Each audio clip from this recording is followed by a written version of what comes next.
Eu quero ler com os amados irmãos Efésios capítulo 4, versículo 4, versículo 3, diz: procurando guardar a unidade do Espírito pelo vínculo da paz. Há um só corpo e um só Espírito, como também fostes chamados em uma só esperança da vossa vocação. Um só Senhor, uma só fé, um só batismo, um só Deus e Pai de todos, o qual é sobre todos e por todos e em todos. Amém, meus irmãos? Capítulo 12 da primeira carta do apóstolo São Paulo aos Coríntios, onde nós temos também embasada a nossa palavra. Capítulo 12, versículo 12 em diante diz: porque assim, aqui fala também da unidade, lá no capítulo 4 fala da unidade da fé, e aqui a unidade dos membros do corpo. Nos diz: porque assim como o corpo é um e tem muitos membros, e todos os membros, sendo muitos, são um só corpo, assim é Cristo também. Pois todos nós fomos batizados em um Espírito, formando um corpo, quer judeus, quer gregos, quer servos, quer livres, e todos temos bebido de um Espírito, porque também o corpo não é um só membro, mas muitos. Se o pé disser, porque não sou mão, não sou do corpo, não será por isso do corpo? E se a orelha disser, porque não sou olho, não sou do corpo, não será por isso do corpo? Se todo o corpo fosse olho, onde estaria o ouvido? Se todo fosse ouvido, onde estaria o olfato? Mas agora Deus colocou os membros no corpo, cada um deles como quis. E se todos fossem um só membro, onde estaria o corpo? Agora, pois, há muitos membros, mas um corpo. E o olho não pode dizer à mão, não tenho necessidade de ti, nem ainda a cabeça aos pés, não tenho necessidade de vós. Antes, os membros do corpo que parecem ser os mais fracos são necessários, e os que reputamos serem menos honrosos no corpo, a esse honramos muito mais, e aos que em nós são menos decorosos, damos muito mais honra, porque os que em nós são mais honestos, não têm necessidade disso, mas Deus assim formou o corpo, dando muito mais honra ao que tinha falta dela, para que não haja divisão no corpo, mas antes tenham os membros igual cuidado uns dos outros, de maneira que, se um membro padece, todos os membros padecem com ele, e se um membro é honrado, todos os membros se regozijam com ele. Ora, vós sois o corpo de Cristo e seus membros em particular. Muito bem, meus irmãos, então, o corpo de Cristo é composto, o corpo que é a igreja, não é? Aqui é uma figura da igreja, é composto de diversos membros. E essa diversidade é o que torna maravilhoso, não é? A igreja maravilhosa, a igreja de nosso Senhor e Salvador Jesus. Não somos iguais, pelo que vemos no texto aqui da carta aos Coríntios, mas pertencemos a um só corpo. E o apóstolo diz que dependemos um dos outros, e que não vivemos só para nós, vivemos uns para os outros. E há uma interdependência de uns para com os outros. Daí porque precisamos viver em harmonia, não é isso? Para que o corpo de Cristo não sofra divisão, como disse o apóstolo São Paulo nesse texto. De forma que devemos aprender a viver, não é isso? A tolerarmos-nos mutuamente, a suportar uns aos outros. Este é o conselho do apóstolo. Nós estamos vivendo em um tempo em que as pessoas não querem suportar as outras. As pessoas não querem tolerar as outras. Isso acontece nos casais, no casamento, isso acontece entre a família, os filhos com os pais com os filhos. E acontece também porque isso é trazido para o seio da igreja. Mas nós vemos de que essa interdependência que existe no corpo de Cristo faz com que entendamos de que não podemos viver sozinhos. Nós não fomos feitos como ermitãos para viver sós, não. Nós somos seres transformados por Cristo, nascemos de novo, pertencemos à família de Deus, somos todos filhos de Deus.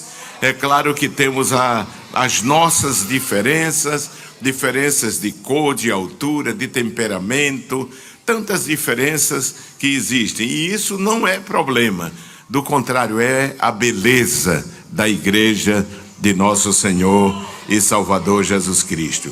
Nós falamos desde o início da natureza desse relacionamento, não vamos repetir porque precisamos ganhar tempo para avançar. Depois do fundamento dessa relação, que é o amor fraternal. Não pode existir união, não podem coexistir os membros da igreja juntos, habitando juntos, se não existir o amor. Depois nós falamos de que essa experiência, esse fundamento gera em nós uma vida de comunhão.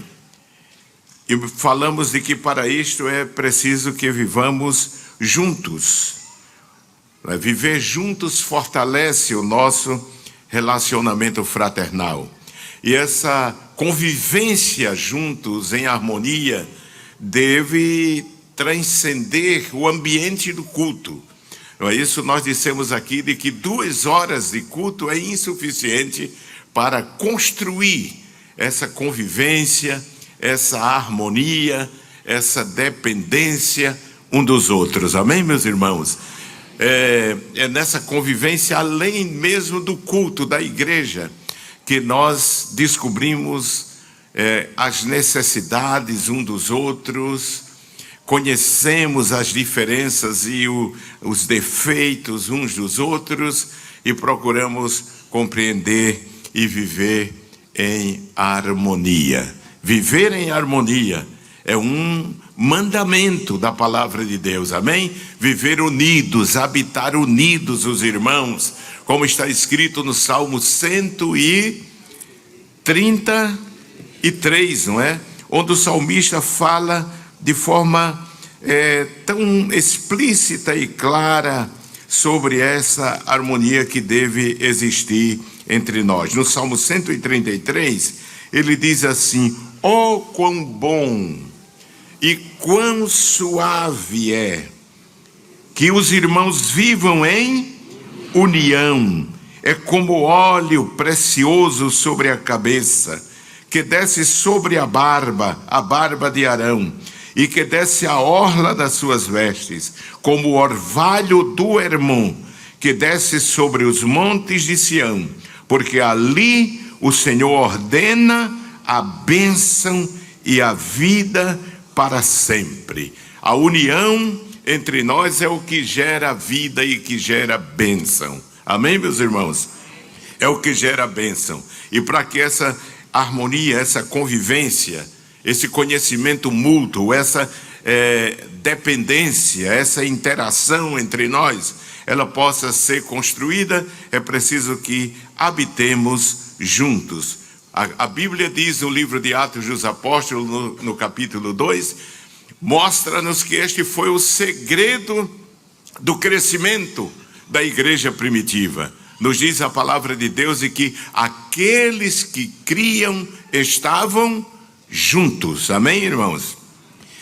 Compartilham da mesma mesa, não só da ceia do Senhor, mas eles comiam juntos, eles cantavam juntos, eles cultuavam juntos, eles conviviam na casa, nos lares, não é? Eu disse evitando, não aproveitando a oportunidade para murmurar, para falar da vida dos outros, para olhar a vida dos outros, para falar da liderança da igreja, mas aproveitar essa convivência no lar, quando visitamos, como fez Isabel, não é? Quando Maria entrou na sua casa, a criança saltou no seu ventre, ela foi cheia do Espírito Santo. Nós precisamos habitar juntos e quando nos visitar, deixar, não é isso, a bênção lá. Amém, meus irmãos?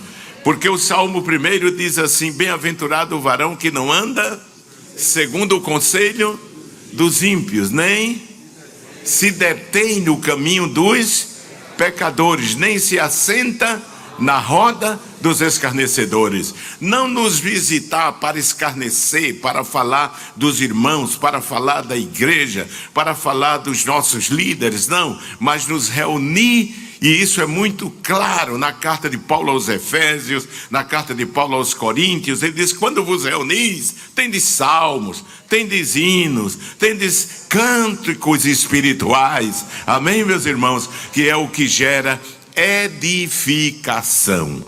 Quando for à casa do irmão, nunca esqueça de cantar um hino, 2 hinos, dependendo do tempo, e se não incomodar, e depois ler um texto da palavra de Deus e orar com a família. Amém, meus irmãos? Orar com a família. Eu me lembro que vivendo no campo missionário, trabalhando no campo missionário, sempre que ia com a minha esposa, meus filhos, visitar os irmãos, minha esposa toca o acordeon, e nós íamos visitar os irmãos, e ela tocava, nós cantávamos, e líamos a palavra de Deus, e orávamos, e depois de muitos anos, nós voltamos a visitar alguns irmãos ali, e quando chegamos, eu disse: vamos cantar, vamos orar, vamos ler a palavra. E o irmão, com os olhos cheios de lágrimas, diz: como tenho saudade disso, não é? Como tenho saudade disso. Nós precisamos, irmãos, voltar a este tempo, amém? A este tempo em que os irmãos se visitam para exaltar o nome do Senhor, para ler a palavra, para orarem juntos, não fanatismo, não transformar a casa dos outros em congregação, não, Senhor, mas para aquele momento de visitação ser um momento de bênção. De forma que viver juntos é importante para a construção dessa unidade do corpo de Cristo, dessa convivência, porque nós não vivemos sozinhos, nós dependemos uns dos outros. Assim como os membros, olhe para o seu corpo, olhe para suas mãos, olhe para suas pernas, seus pés, e veja que um membro está aí interligado ao outro, não é isso? E um depende do outro. Amém? Um depende do outro, como diz aqui o apóstolo São Paulo. E dentro, irmãos, dessa harmonia, dessa comunhão, dessa convivência, não é isso? Desse estar juntos, não é isso? Tudo isso fundamentado, embasado no amor. Porque sem o amor não podemos coexistir juntos, amém? Mas se existe o amor tudo suporta, diz o apóstolo, não é? Não trata com leviandade, não se ensoberbece, não é? Isso é fundamental, assim como Jesus disse que aquele que constrói uma casa e não põe o fundamento firme como a rocha, a casa, o temporal virá e derrubará aquela casa, e será grande a queda. Quando a nossa relação, seja entre esposa e esposo, filhos e pais, irmãos, dentro do lar e na igreja, não está fundamentado no amor, mas está fundamentada em interesses triviais, não tem durabilidade, não tem consistência, não tem perseverança, não tem durabilidade. Essa casa vai ruir, essa amizade vai ruir. Quando existe o amor, as amizades perduram. Quem diz amém, irmãos? A comunhão perdura. A gente percebe que às vezes tem pessoas que por tolices, irmão, por bobagem, rompe uma amizade, às vezes de 20, de 30 anos, de 40 anos, porque ele quer que o seu amigo seja perfeito, quando ele não é perfeito. Nós não somos perfeitos. Então, se nós não somos perfeitos, devemos aprender a tolerar os defeitos dos outros. Amém, meus irmãos? A suportar os defeitos dos outros, porque senão nós não podemos conviver juntos no coral, na campanha evangelizadora, no conjunto, na união de adolescentes, na escola dominical, nem no ministério da igreja. Não é que Deus nos guarde, não é isso? Mas, meus amados irmãos, quando há o amor, quando há essa convivência, essa relação, não é isso? Esse espírito de unidade, então tudo é mais fácil. E tudo isso, eu falei no culto passado, que gera justamente o serviço. Porque a vocação da igreja é servir. Porque esta foi a vocação de Jesus. Jesus disse que veio para servir. Amém, meus irmãos? Ele veio para servir. E naquela ceia, quando ele cinge-se com a toalha, ele tira o manto, né, e cinge-se com a toalha, e pega aquela fonte como uma bacia, enche d'água e uma toalha e vai lavar os pés dos discípulos. Aquilo não era um rito para ser repetido, porque a única vez que a Bíblia repete o lavamento dos pés, não é isso? É quando trata das viúvas que dedicam, Paulo escrevendo a Timóteo, a sua vida em cuidar dos velhos, a lavar os pés aos anciãos, enfermos, não é isso? É a única vez que fala, nós não vemos a igreja primitiva repetindo esse rito. Então, o que Jesus quis trazer ali foi uma lição. Ele disse, vocês me chamam mestre, me chamam rabi, e eu sou. Capítulo 13, não é, de João, ele disse, eu sou. E eu vos dei exemplo para que, assim como eu fiz, façam vocês também. Amém, meus irmãos?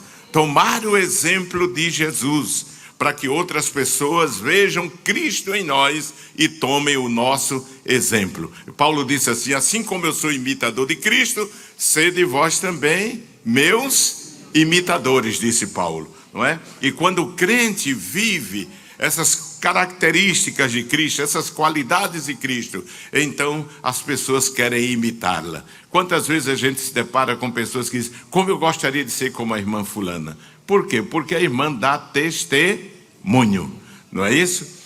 Isso gera, irmãos, um aspecto da nossa vida que é o serviço. Nós falamos de estar juntos se constitui o ponto de ligação entre o amor fraternal e o serviço.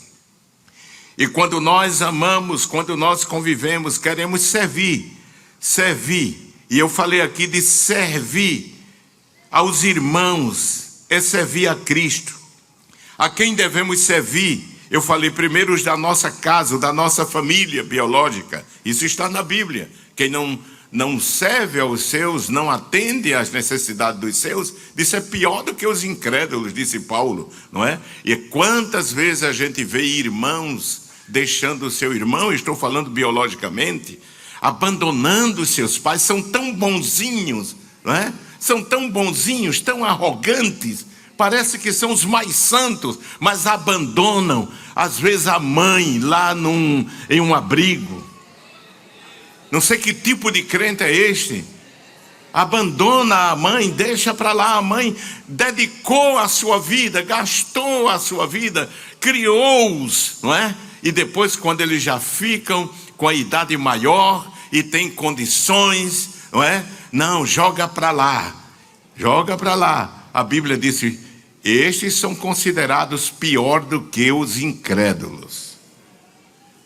Se os filhos assumissem a responsabilidade que a palavra de Deus ensina, principalmente nós os cristãos, nós que servimos a Deus, irmãos, haveriam menos lar de anciãos, porque cada um tomaria conta do seu pai, da sua mãe, do seu sogro, da sua sogra. Isso é um mandamento bíblico. Cuidar primeiro dos seus. Amém, meus irmãos? Cuidar primeiro dos seus.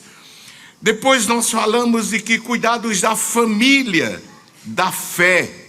Gálatas 6:10. Paulo diz: então, enquanto temos tempo, façamos o bem a todos, mas principalmente aos domésticos da fé. Depois, servir a todos, ao próximo. Como Paulo escreve aos Gálatas, diz: enquanto temos tempo, façamos o bem a todos. Amém, meus irmãos?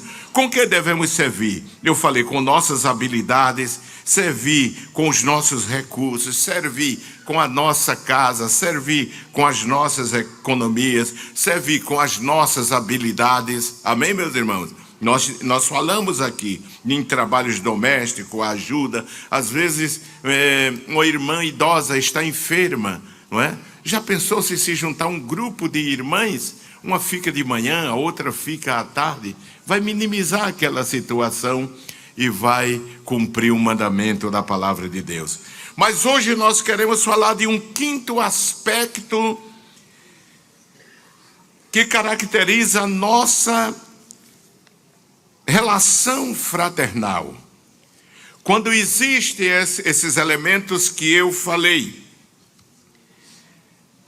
é necessário que haja no meio da comunidade, no meio do corpo de Cristo, no seio da igreja,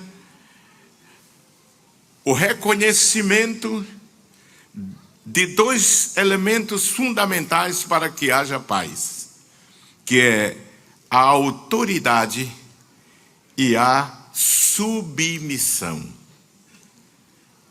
Nosso relacionamento fraternal precisa ser mantido dentro do reconhecimento da autoridade espiritual e a submissão dentro do corpo de Cristo. Você sabe que quando em uma família não há obediência, não há sujeição, há desarmonia. Quando a esposa não reconhece a sua posição à luz da palavra, quando o marido não reconhece, quando os filhos não se submetem, então esta casa, essa família passa a viver numa inteira desarmonia e desunião e traz grandes prejuízos.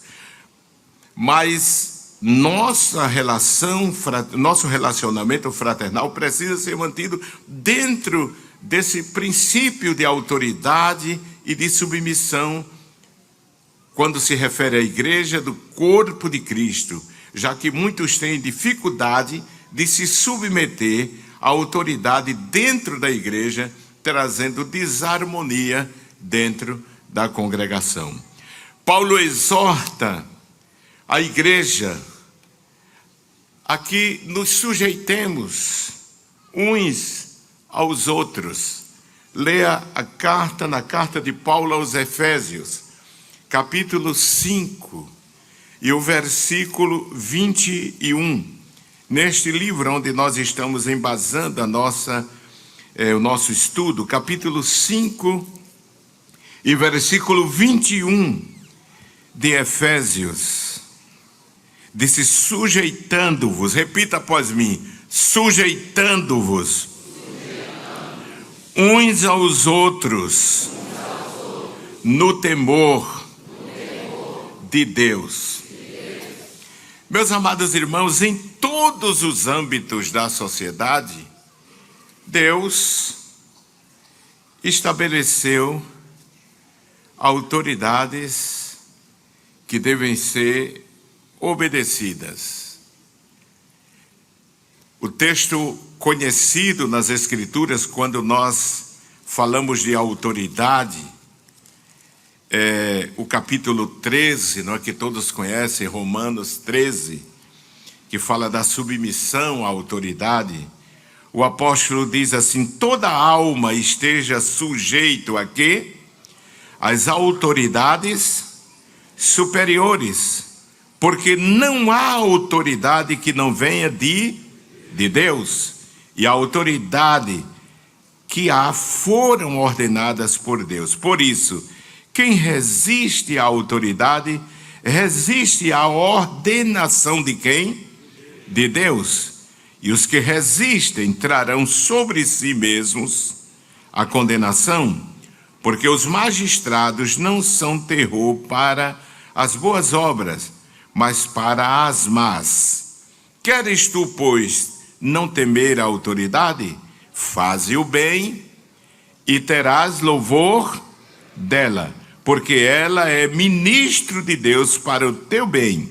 Mas se fizeres mal, teme, pois não traz debalde a espada, porque é ministro de Deus e vingador para castigar o que faz o mal. Portanto, é necessário que lhe estejais sujeitos, não somente pelo castigo, mas também pela consciência. Por esta razão também pagai tributos, porque são ministros de Deus, atendendo sempre a isto mesmo. Portanto, dai a cada um o que deveis. A quem tributo, tributo. A quem imposto, imposto. A quem temor, temor. E a quem honra, honra. Amém, meus irmãos? Então, tudo está muito bem delineado neste texto, como devemos obedecer à autoridade. O princípio de autoridade é o que estabelece a ordem em todos os âmbitos do universo, da humanidade, não é isso? Do mundo, quando se trata do mundo físico, como das pessoas, oikomene no grego. Quando se trata de todos, tudo é mantido em sincronia, em ordem, quando há submissão às leis que Deus estabeleceu. Deus preserva, Deus vela pelo princípio de autoridade, porque se não houver esse princípio, a manutenção desse princípio de autoridade, então vira uma anarquia, que é este o caminho que o mundo está trafegando, não é? Sem limites. Amém, meus irmãos? Sem limites. O mundo está vivendo sem limites. E essa falta de regra, de limites, está trazendo um caos. E outras civilizações foram destruídas quando o princípio, o conceito de autoridade foi violentado. E os homens não aprenderam. E aí, para esse momento que nós estamos marchando. E Deus estabeleceu as autoridades delegadas, não é? E aquelas que são constituídas pelas autoridades delegadas. São autoridades diretas e autoridades indiretas. Não é? As diretas são aquelas constituídas diretas por Deus. E as indiretas, aquelas a quem a autoridade delegada por Deus as constitui. De forma que Deus estabeleceu autoridades delegadas. Na igreja, Deus estabeleceu autoridade e exorta a obedecer. Hebreus capítulo 13 e versículo 17. Hebreus, estou lendo a palavra, amém, meus irmãos? Capítulo 13 e versículo 17, um texto bem conhecido, diz, capítulo 13 e versículo 17, está na palavra de Deus, diz assim, repita após mim, obedecei a vossos pastores e sujeitai-vos a eles, porque velam por vossa alma, como aqueles que hão de dar conta delas, para que o façam com alegria e não gemendo, porque isso não vos seria útil. Muito bem. Então Deus estabeleceu em cada espaço, em cada lugar, não é isso? Em cada instituição, autoridades a quem se deve recorrer e a quem se deve obediência. Deus não vem do céu aqui pessoalmente dirigir a igreja, mas Ele constitui. Amém, meus irmãos? Isso está muito claro no Novo Testamento, na palavra de Deus. Ele constitui homens que Ele chama, não é? Ele chama e dá dons, e devidamente constituído pela igreja, pelo ministério, exercem a autoridade. É claro que a Bíblia, ela é riquíssima, tanto no Antigo como no Novo Testamento, sobre os limites que a autoridade deve ter e até onde ele pode exercer. Como no lar também, Deus não deixou sem regras. Até mesmo eu disse a vocês que o universo está submetido a leis, a regras da palavra. Em Hebreus está escrito que Deus mantém o universo, cada elemento que está no universo, pela autoridade da sua palavra. A Bíblia nos mostra que Deus os pôs ali, e ali eles permanecem até o dia de hoje. Amém, meus irmãos? E se aqueles astros, aqueles corpos celestes, eles desobedecerem a essas leis que Deus constituiu, o que é que vai ocorrer no mundo e na natureza? Destruição. Assim é também quando a autoridade delegada por Deus, ela não é obedecida no âmbito aonde foi constituída, o caos é instaurado, a desordem, a anarquia é instaurada, porque para isso Deus estabeleceu a autoridade. Observe no lar também. Eu não vou falar de cada aspecto dessa autoridade, porque esse não é o foco da nossa palavra. Mas capítulo 6 de Efésios, no mesmo livro de Efésios, carta do apóstolo São Paulo, capítulo 6, versículo 1 em diante, nos diz assim: vós filhos, repita após mim, vós filhos, sede obedientes a vossos pais no Senhor, porque isto é justo. Honra a teu pai e a tua mãe, que é o primeiro mandamento, como promessa, para que te vá bem e vivas muito tempo sobre a terra. Então, é um mandamento bíblico. Os filhos não vá nessa ondinha das escolas que os coleguinhas e, me permita respeitosamente, até professores, não é? Que ensinam hoje os filhos a não se submeter aos pais. Não, porque a palavra de Deus exige que haja obediência, não é isso? E que os filhos honrem ao seu pai e à sua mãe. Pelo menos se quiserem ter a bênção de Deus. E até longevidade, diz aqui a Bíblia. Sede obedientes a vossos pais no Senhor. Obedientes, porque foi o Senhor quem estabeleceu os pais como autoridade. Uma vez um filho perguntou a mim: mas o meu pai é incrédulo, é um cachaceiro, é um homem que vive uma vida promíscua. Eu disse: mas nem a ele você deve desobedecer e desonrar, porque do pecado dele cuida o Senhor. Agora, da obediência você deve cuidar. Você deve fazer a sua parte. Amém, meus irmãos? Eu não estou dizendo que você deve pecar porque ele mandou você pecar, beber cachaça porque ele bebe, fumar porque ele fuma. Não estou falando disso, que aí acima da autoridade dele está a autoridade divina, está a lei divina. Mas o que eu estou dizendo é que naquilo que corresponde, compete à autoridade dele, você não pode desonrar, ainda que ele seja o homem mais desregrado do seu comportamento. Você deve respeitá-lo e honrá-lo. Quem diz amém, meus irmãos? Deve respeitá-lo e deve honrá-lo, não é?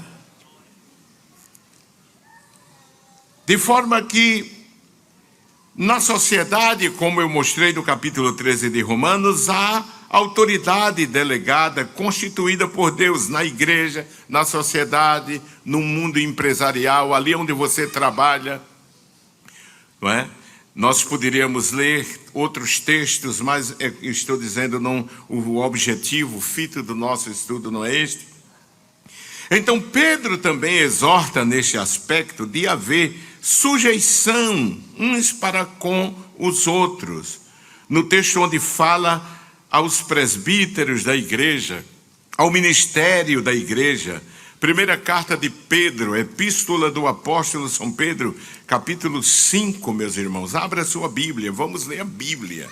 Culto de doutrina é culto da Bíblia. Amém, meus irmãos? É culto da Bíblia.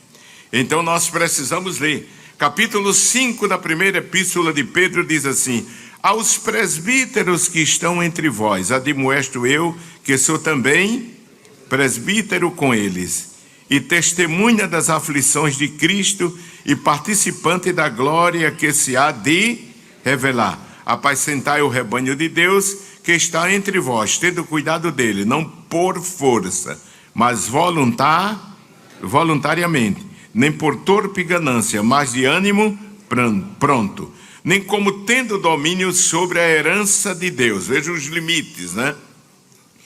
Mas servindo de exemplo ao rebanho. E quando aparecer o sumo sacerdote, alcançareis a incorruptível coroa de glória.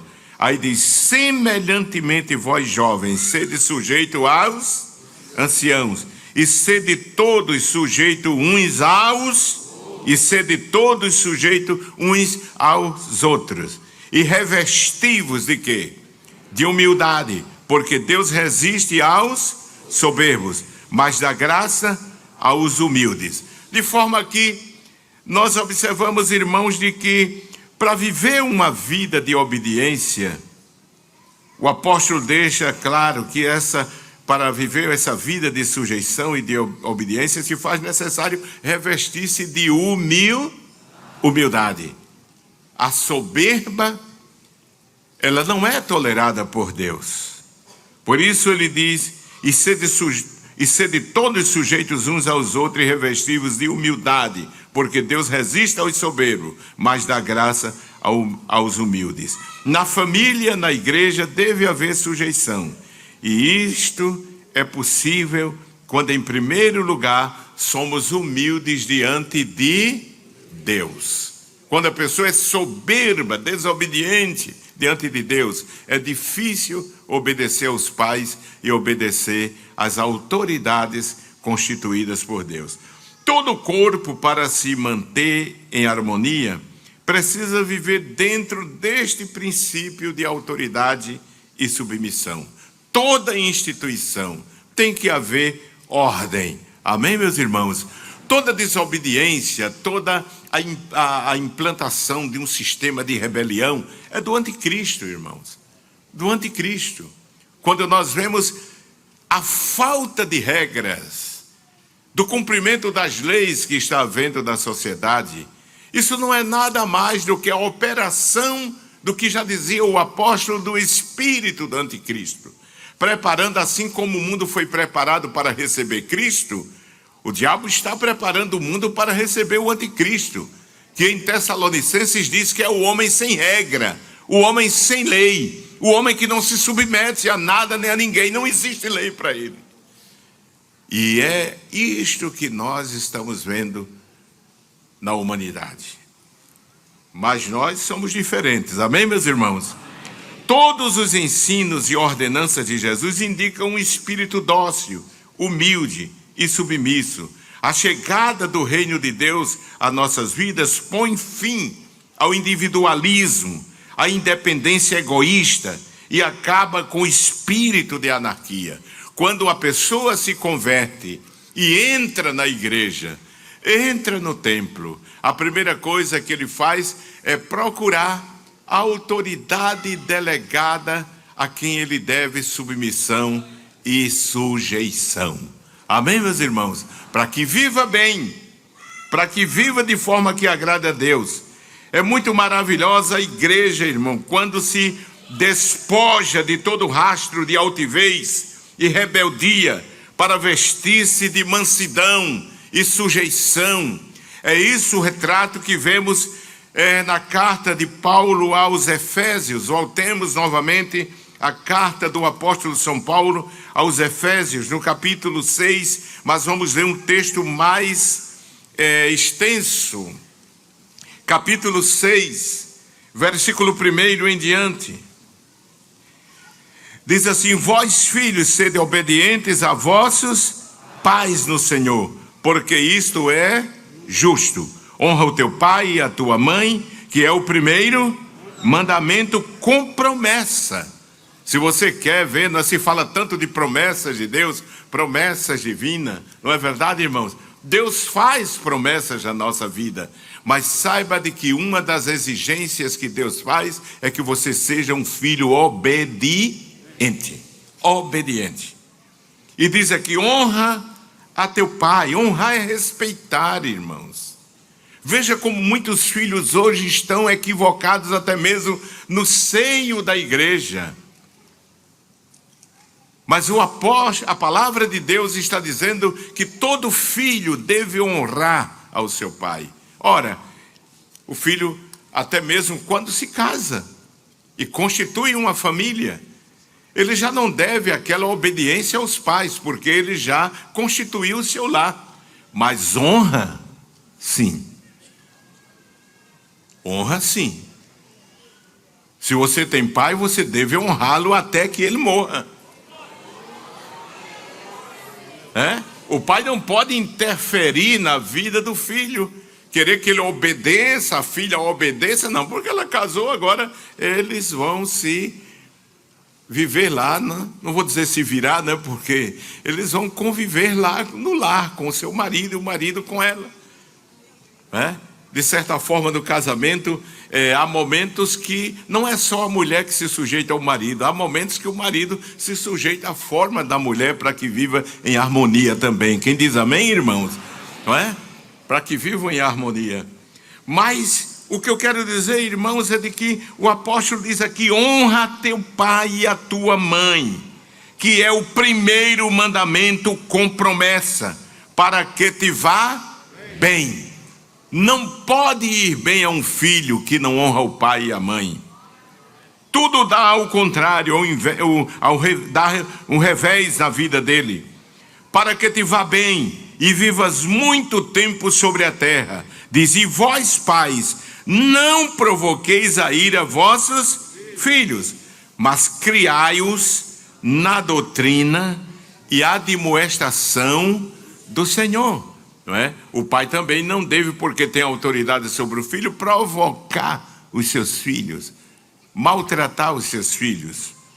Aí diz: vós, servos, o que é que diz aí? Obedecei a vosso Senhor segundo a carne. Veja como a cultura da palavra é totalmente diferente da cultura do diabo, irmãos. Porque ensina obediência ao patrão. Amém, meus irmãos? Vós, servos, obedecei a vosso Senhor segundo a carne, com temor e tremor, na sinceridade do vosso coração, como a Cristo. Irmãos, um crente que vive trabalhando e vive buscando documento, atestado médico para faltar, para abusar, ele está caído, irmão. Precisa pedir perdão, precisa confessar e pedir perdão. Ele está roubando o seu patrão.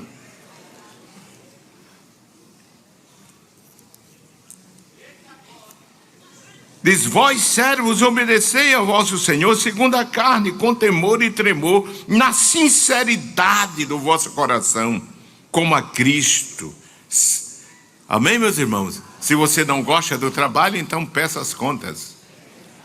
Mas seja crente, não seja incrédulo, não fique abusando, faltando, para que o patrão bote para fora. Não. Não, Senhor. Não, Senhor. Que às vezes eu sei que o patrão quer fazer, porque é crente, né? Vai deixando, e não promove outros na frente, mas seja sincero. Aqui está falando de que deve haver na sinceridade do vosso coração. Disse: não servindo à vista como para agradar aos homens, mas como servos de Cristo, fazendo de coração a vontade de Deus, servindo de boa vontade como ao Senhor e não como aos homens.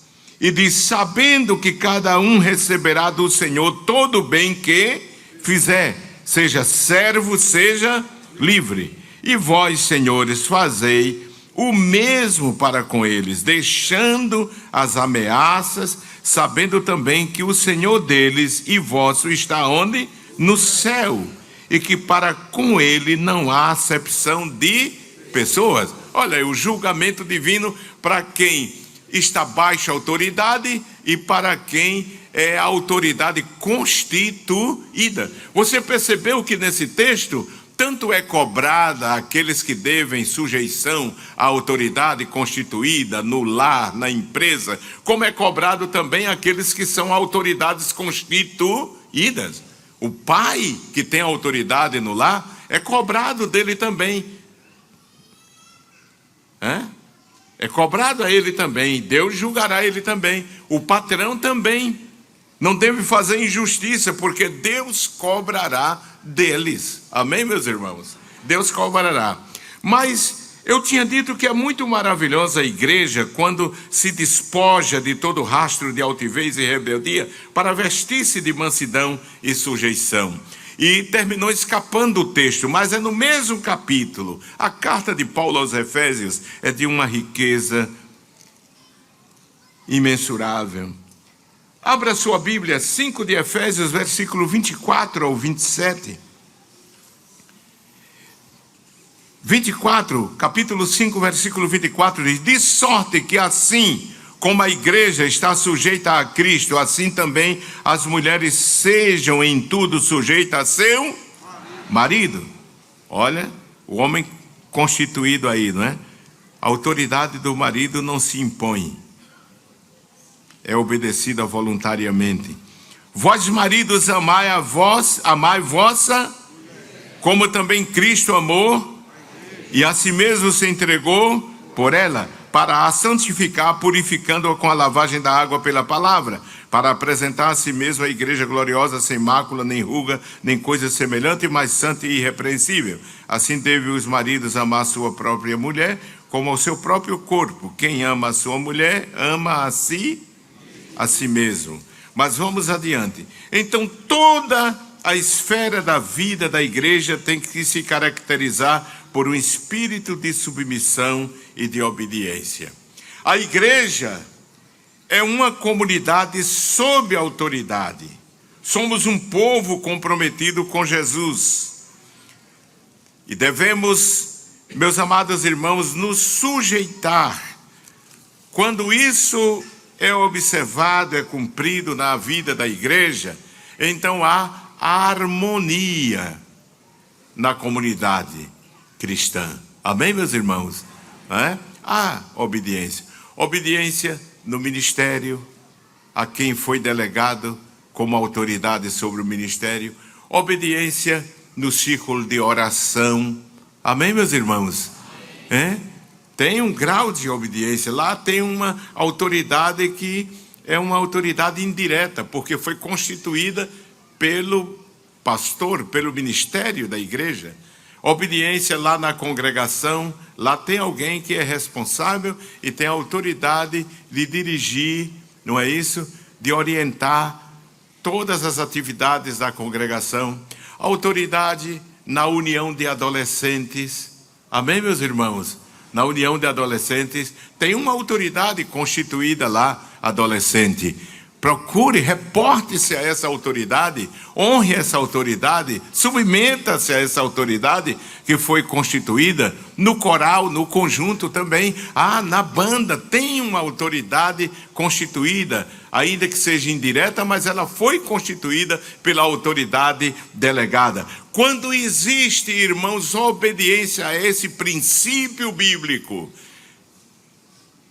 há harmonia na igreja. Quem diz amém, meus irmãos? Amém. Há harmonia na igreja. Os alunos da classe se reportam ao professor, respeita-o e honra. O professor reporta-se ao dirigente da escola, respeita e se submete. Então, há toda uma sincronia, toda uma ordem, quando o princípio de autoridade e submissão é observado na comunidade, no corpo de Cristo, quando há uma obediência a esse preceito, a este princípio que está determinado pela palavra de Deus. Quem diz amém, meus irmãos? Quanta confusão no meio do povo de Deus por causa de desobediência, insubmissão. Quantos problemas na família e no lar por falta de se submeter à autoridade que Deus delegou no lar. Quando você está no lar, você deve reconhecer a autoridade de Deus sobre o seu pai e sua mãe. E se você é de maior e tem autonomia na sua vida, deve honrar ao seu pai e à sua mãe. Se você não fizer isso, você está pecando. E as bênçãos de Deus não poderão se cumprir. As promessas não podem cumprir-se na sua vida se você não observa esse princípio que está estabelecido pela palavra de Deus. É Bíblia. Amém, meus irmãos? Não é conceito do pastor. É Bíblia. É a palavra de Deus. Amém, meus irmãos? E a palavra de Deus é a verdade absoluta. Não tem remendo. A igreja se sujeita a Cristo, como o corpo se sujeita à cabeça. E dele emana a autoridade que é delegada ao corpo. Efésios capítulo 1 e versículo 22. Carta de Paulo aos Efésios, capítulo 1. Irmãos, por que isso tem a ver com a nossa vida, a nossa relação de convivência dentro da igreja? Porque os irmãos não desconhecem de que muitas coisas ocorrem no seio da igreja por falta de obediência, de sujeição à autoridade que Deus delegou. Capítulo 1, versículo 22 de Efésios. Nos diz assim a palavra de Deus. Capítulo 1 e versículo 22. E sujeitou todas as coisas aos pés de Cristo. E sobre todas as coisas o constituiu como cabeça da igreja, que é o seu, a plenitude daquele que cumpre tudo em todos. Em todos. Colossenses capítulo 1 e o versículo 18. Colossenses capítulo 1 e o versículo 18. Nos diz assim a palavra de Deus. E ele é a cabeça do corpo. De qual corpo? Da igreja. E o princípio e o primogênito dentre os mortos, para que em tudo tenha o quê? Tenha proeminência.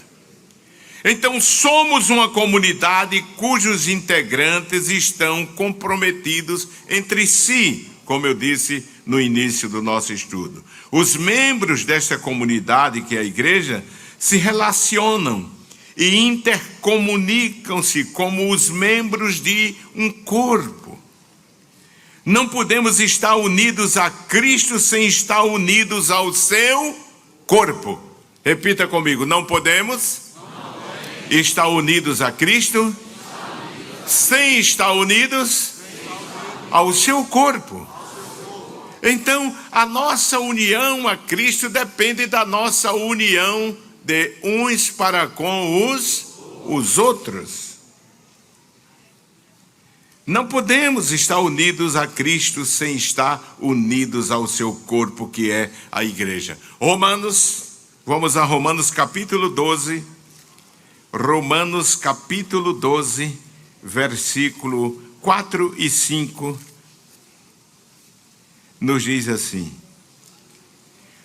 porque assim como em um corpo temos muitos membros, e nem todos os membros têm a mesma operação, assim nós, que somos muitos, somos um só corpo em Cristo, mas individualmente somos o quê? Membros uns dos outros.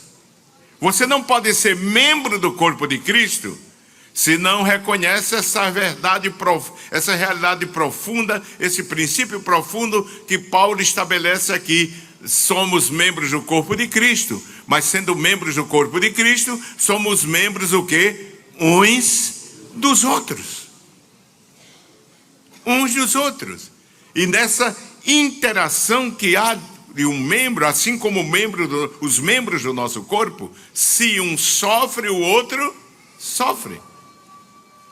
Você quer ver uma coisa? Dê um martelaço na sua unha e você vai sentir dor da ponta do pé até a cabeça. Ou não é assim, irmãos? Você às vezes pode estar com um problema na unha, mas todo o seu corpo está afebrado. Todo o seu corpo sofre.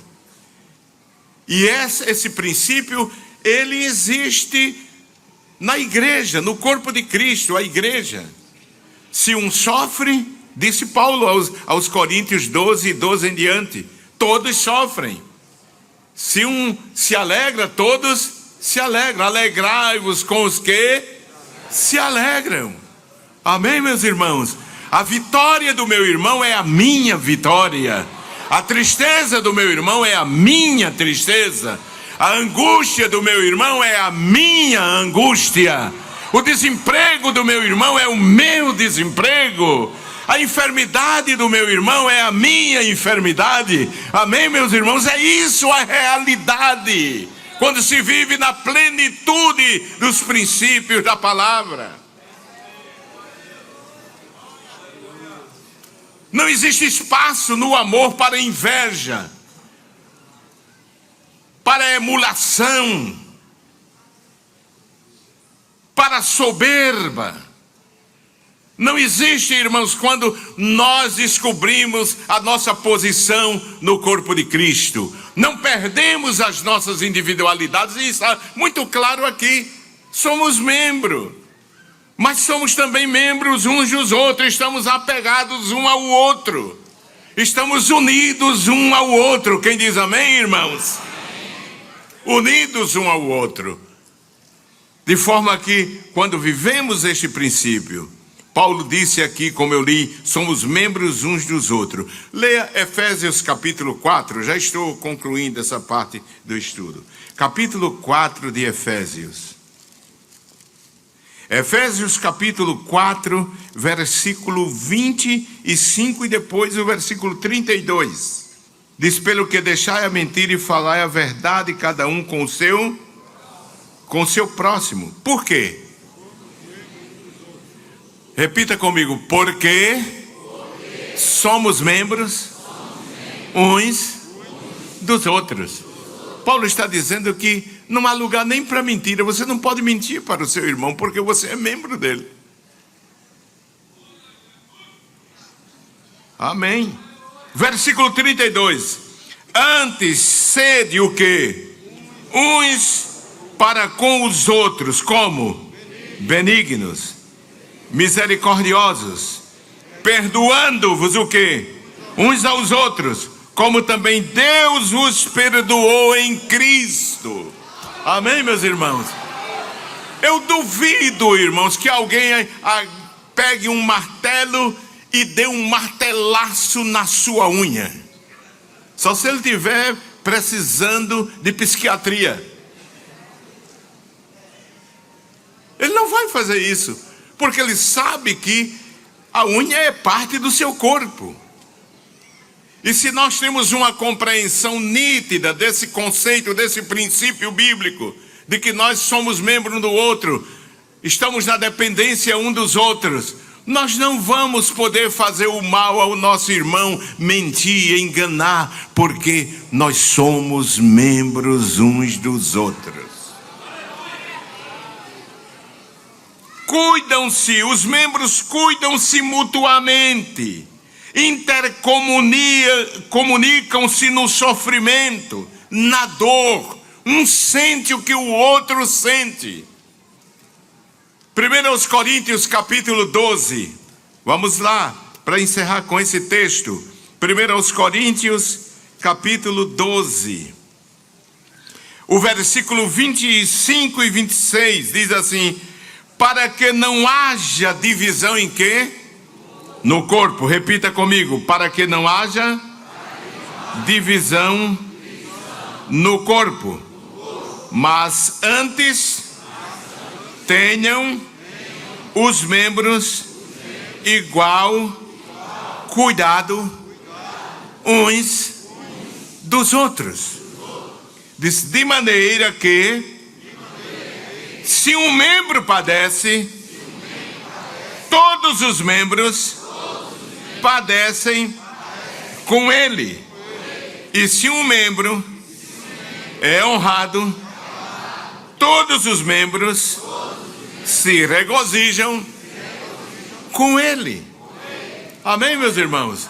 Observe que coisa interessante aqui diz, porque o versículo 25 diz: para que não haja divisão no corpo, mas antes tenham os membros igual cuidado uns dos outros. Quando o seu irmão, o seu amigo, aquele que vive mais próximo a você, falta ao culto, o seu dever, o meu dever, é procurar saber por que ele não veio.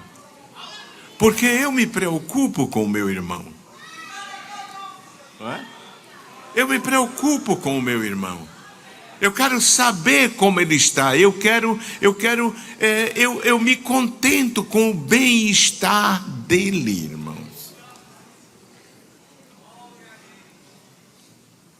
Isso é o que temos que viver no corpo de Cristo, que é a igreja. Eu não me glorio, eu não digo assim, bem que eu dizia, bem que eu pensava. Não. Eu vou atrás dele. Amém, meus irmãos? Eu ligo para ele e procuro saber o que é que está acontecendo. Amém, meus irmãos? E agora é muito fácil, manda uma mensagem, né, de WhatsApp, não é? Senti tua falta no culto. Amém, meus irmãos? Amém, meus irmãos? Amém. Isso não é atividade do pastor somente, ou do presbítero, ou do coordenador. É sua, porque você é membro, nós somos membros uns dos outros. Amém, meus irmãos? Somos membros uns dos outros. Você se preocupa comigo e eu me preocupo com você. Essa interação, não é? Deve existir. Os membros se intercomunicam-se. Amém, meus irmãos? Um com o outro. Amém? Um com o outro. Que Deus abençoe, meus amados irmãos.